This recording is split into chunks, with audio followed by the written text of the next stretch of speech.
दोस्तों, महाभारत एक प्रसिद्ध हिंदू ग्रंथ है। महाभारत मूलतः पांडव और कौरवों की जीवन गाथा का वर्णन करती है। महाभारत इतिहास का सबसे बड़ा युद्ध था जिसमें हजारों सैकड़ों की संख्या में लोग मारे गए थे। चचेरे भाइयों के बीच हुए इस युद्ध में पांडव पुत्रों की जीत हुई थी। आज के इस कहानी में हम आपके लिए महाभारत युद्ध से पांडवों की स्वर्ग यात्रा की कथा लेकर आए हैं।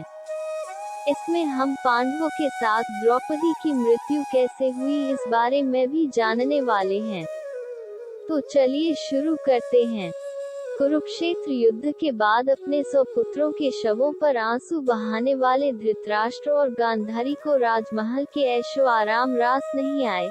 सभी सुख सुविधाओं के बावजूद भी उन्हें राजमहल की चारदीवारी में अकेलापन महसूस होने लगा था और इसी अकेलेपन को दूर करने के लिए इस दंपति ने राजमहल छोड़ दिया और अपने जीवन के आखिरी पलों तक वन में निवास किया।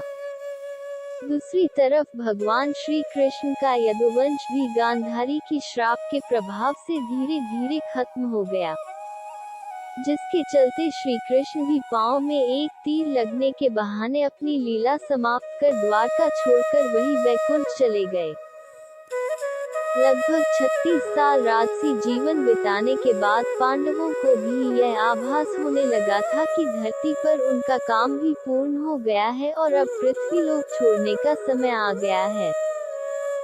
युयुत्सु को संपूर्ण राज्य की देखभाल का जिम्मा सौंपने के बाद पांडवों ने अभिमन्यु के पुत्र परीक्षित को हस्तिनापुर का नया सम्राट घोषित किया और सुभद्रा को सबके लालन पालन की जिम्मेदारी देने के बाद महर्षि वेदव्यास से आज्ञा लेकर पांचों पांडव द्रौपदी सहित परलोक गमन की यात्रा पर चल पड़े। अर्जुन ने लोभवश अपने गांडीव धनुष और तरकश का त्याग नहीं किया था और इसीलिए पांचों पांडव कई नदियों, पहाड़ों और समुद्रों की यात्रा करते हुए लाल सागर पहुँचे तो वहां अग्निदेव प्रकट हुए और उन्होंने अर्जुन से गांडीव आदि का त्याग करने के लिए कहा, क्योंकि उनका कार्य भी तब तक पूर्ण हो चुका था। अग्निदेव को गांडीव और तरकश देने के बाद पांडव अपने मार्ग में आगे बढ़े, जहां एक कुत्ता भी उनके साथ साथ चलने लगा था। उत्तर दिशा से पृथ्वी की परिक्रमा करने के बाद केदारनाथ में पांडवों को भगवान शिव के दर्शन हुए, जिन्होंने उनके लिए स्वर्ग का मार्ग प्रशस्त कर आगे जाने की आज्ञा दी। बालू से भरे समुद्र को पार करने के बाद पांडवों ने सुमेरु पर्वत के दर्शन किए और अपनी यात्रा में आगे बढ़ गए।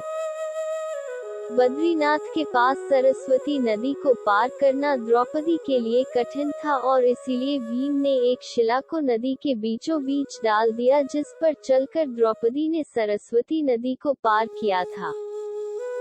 थोड़ी दूर चलने के बाद द्रौपदी एक जगह पर लड़खड़ाते हुए गिर गई, जिसे देखकर भीम ने युधिष्ठिर से पूछा कि द्रौपदी ने आज तक कोई पाप नहीं किया, फिर क्यों उसके साथ ऐसा हुआ। इसके जवाब में युधिष्ठिर ने भीम से कहा कि द्रौपदी हम पांचों भाइयों में से सबसे ज्यादा प्यार अर्जुन से करती थी और इसीलिए वो यात्रा के बीच में ही लड़खड़ाकर गिर गई है। ये कहकर युधिष्ठिर ने द्रौपदी को देखे बिना अपनी यात्रा जारी रखी, जिसमें उनके साथ 4 भाई और वो कुत्ता भी चलने लगा। थोड़ी देर चलने के बाद सहदेव ने भी अपने प्राण त्याग दिए। तब भीम ने युधिष्ठिर से सहदेव के पाप के बारे में पूछा तो युधिष्ठिर ने कहा कि सहदेव को अपनी विद्वत्ता पर घमंड था, जिसके चलते वो अपने बराबर किसी को नहीं समझता था। सहदेव की इस दशा का यही कारण है। इसके बाद नकुल भी अपनी यात्रा पूर्ण नहीं कर पाए और बीच रास्ते में गिर गए। तब भीम के द्वारा इसका कारण पूछने पर युधिष्ठिर ने बताया कि नकुल को अपने रूपवान होने का अभिमान था। नकुल के बाद धनुर्धर अर्जुन भी गिर पड़े, जिसका कारण बताते हुए युधिष्ठिर ने कहा कि अर्जुन को अपने पराक्रम और युद्ध कौशल पर अभिमान था और उसने कहा था कि वह एक ही दिन में अपने शत्रुओं का अंत कर देगा, लेकिन ऐसा नहीं हुआ और यही कारण है कि उसको इस तरह की गति प्राप्त हुई है। सभी भाइयों के पापों का हिसाब देते हुए युधिष्ठिर उस कुत्ते और अपने भाई भीम के साथ आगे बढ़ते जा रहे थे कि तभी एक जगह महाबली भीम भी गिर पड़े और सभी भाइयों की तरह अपनी गति कारण पूछने पर युधिष्ठिर ने भीम से कहा कि तुम खाते बहुत अधिक थे और अपने बल का झूठा प्रदर्शन करते थे, यही कारण है कि तुम आज इस अवस्था को प्राप्त हुई है। इसके बाद युधिष्ठिर अपनी यात्रा में आगे बढ़ते गए जिसमें उनके साथ अब सिर्फ वह कुत्ता था। युधिष्ठिर थोड़ी दूर चले थे कि देवराज इंद्र अपने रथ के साथ युधिष्ठिर को स्वर्ग ले जाने के इरादे से उनके सामने प्रकट हो गए। देवराज इंद्र को अपने सामने देखकर युधिष्ठिर ने उनसे कहा कि उनके चारों भाई और द्रौपदी यात्रा के बीच में ही गिर गए थे, उन्हें भी अपने साथ ले जाने की व्यवस्था कीजिए। इसके जवाब में इंद्र ने युधिष्ठिर को बताया कि उनके भाई और द्रौपदी शरीर त्याग कर पहले ही स्वर्ग पहुंच गए हैं और अब आपको शरीर सहित स्वर्ग जाने का मौका मिला है। इसके बाद युधिष्ठिर ने इंद्र से कहा कि यह कुत्ता भी उनके साथ स्वर्ग जाएगा, लेकिन इंद्र ने इसके लिए मना कर दिया। देवराज इंद्र के बहुत समझाने पर भी जब युधिष्ठिर उस कुत्ते के बिना स्वर्ग चलने के लिए तैयार नहीं हुए तब कुत्ते के रूप में वहां उपस्थित यमराज अपने असली रूप में प्रकट हो गए। युधिष्ठिर की शालीनता और सच्चाई को देखकर यमराज प्रसन्न हुए और उन्हें आशीर्वाद देकर अंतर्धान हो गए। जिसके बाद इंद्र और युधिष्ठिर रथ में बैठकर स्वर्ग की ओर चल पड़े। स्वर्ग पहुंचकर युधिष्ठिर ने देखा कि दुर्योधन भी अन्य देवताओं के साथ स्वर्ग में एक दिव्य सिंहासन पर बैठा हुआ है।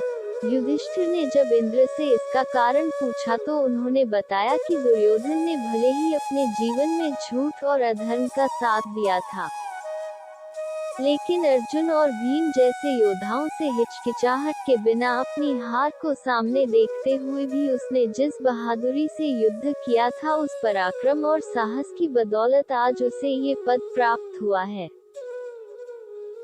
देवराज इंद्र की बात सुनकर युधिष्ठिर ने उनसे अपने भाइयों से मिलने की इच्छा जताते हुए कहा कि उनके भाई और द्रौपदी को जिस लोक में जगह मिली है उन्हें भी उसी लोक में स्थान चाहिए। अपने भाइयों से बेहतर मुझे कुछ भी मंजूर नहीं है। इसके उत्तर में इंद्र ने युधिष्ठिर को एक देवदूत का अनुकरण करने को कहा जो उन्हें उस लोक में ले जाने वाला था जहां उनके भाई और द्रौपदी मौजूद थे।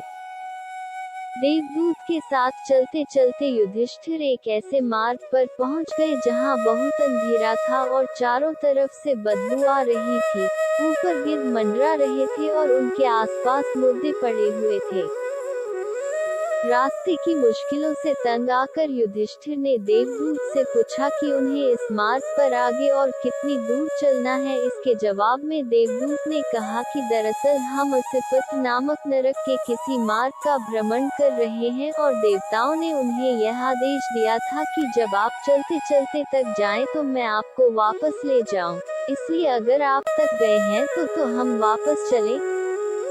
युधिष्ठिर ने देवदूत की बात मानते हुए जैसे ही वापस जाने के लिए कदम बढ़ाए कि तभी उन्हें दुखी लोगों की आवाजें सुनाई दी जो युधिष्ठिर को रुकने का आग्रह कर रही थी।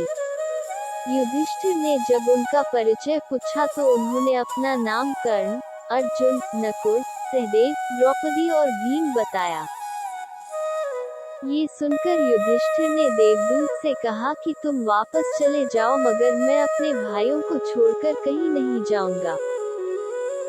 देवदूत ने यह बात स्वर्ग पहुंचकर इंद्र को बताई और कुछ समय बाद देवराज इंद्र स्वयं उस स्थान पर पहुंच गए जहां युधिष्ठिर मौजूद थे। इंद्र ने युधिष्ठिर को बताया कि कुरुक्षेत्र युद्ध के दौरान उन्होंने जिस झूठ का सहारा लेकर आचार्य द्रोण का वध किया था उसी की बदौलत उन्हें कुछ समय नरक में बिताना पड़ा है और अब उन्हें स्वर्ग चलना है जहां उनके भाई पहले से मौजूद हैं। इसके बाद युधिष्ठिर ने देवनदी गंगा में स्नान कर मानव शरीर का त्याग कर दिव्य रूप धारण कर लिया और उसी रूप में स्वर्ग पहुंच गए जहां अर्जुन, भीम, नकुल और सहदेव उनका इंतजार कर रहे थे।